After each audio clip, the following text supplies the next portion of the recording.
makazongoona mukomana ati Ziva,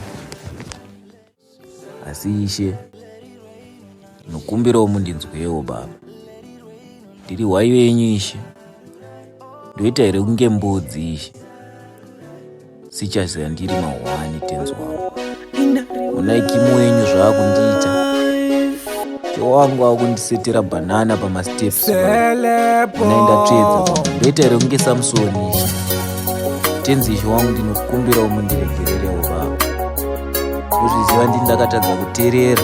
Monla Productions. Asi Ishe wangu chindivhuraiwo maziso ndione. Zvaizvizvi handioni baba ndiri patinyazi. Baba mundiregerere. Muchindiyambudza baba ndisvike Damasco baba. Amen. Ndiwe mudiwa wangu Tracy, murudo wakandisiya pachiteshi.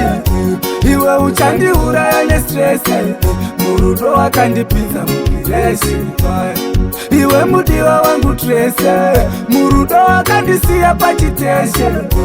Iwe uchandiuraya nestress, murudo wakandipinza mukireshi. Ndiwe wakandikandira muhandaki, moyo mangu mune hondo sepairaki. Ndaiti ndamuwana, ndaita laki, usaziva kuti kandiri uredza shaki. Imbobvunza King nazvibhotoro kuti su takabharini nezvemicho. Hatina kutanga nhasi taba iso, ende takatozvimba people search kifo. Ndikati mumwe wangu ndanyora tsamba, miswedzi ndayeredza, ukati tichachembedzana, unasiwanisiya zvedaze. Ndiwe mudiwa wangu Tracy, murudo wakandisiya pachiteshi. Iwe uchandiuraya nestress, murudo wakandipinza mukireshi. Iwe mudiwa wangu Tracy, murudo wakandisiya pachiteshi. Iwe uchandiuraya nestress, murudo wakandipinza mukireshi. Ndiwe munhu ukandirwadzisa mudiwa, namoyo mangu wanga wavaruva.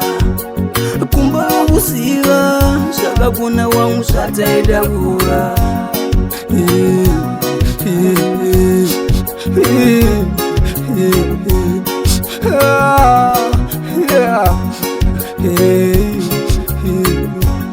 Ndiwe mudiwa wangu Tracy, murudo wakandisiya pachiteshi. Iwe uchandiuraya nestress, murudo wakandipinza mukireshi. Iwe mudiwa wangu Tracy, murudo wakandisiya pachiteshi. Iwe uchandiuraya nestress, murudo wakandipinza mukireshi. Ishe wangu ndinoziva ndakapinda nepasini. Onai Kimu wenyu zvaakundiita.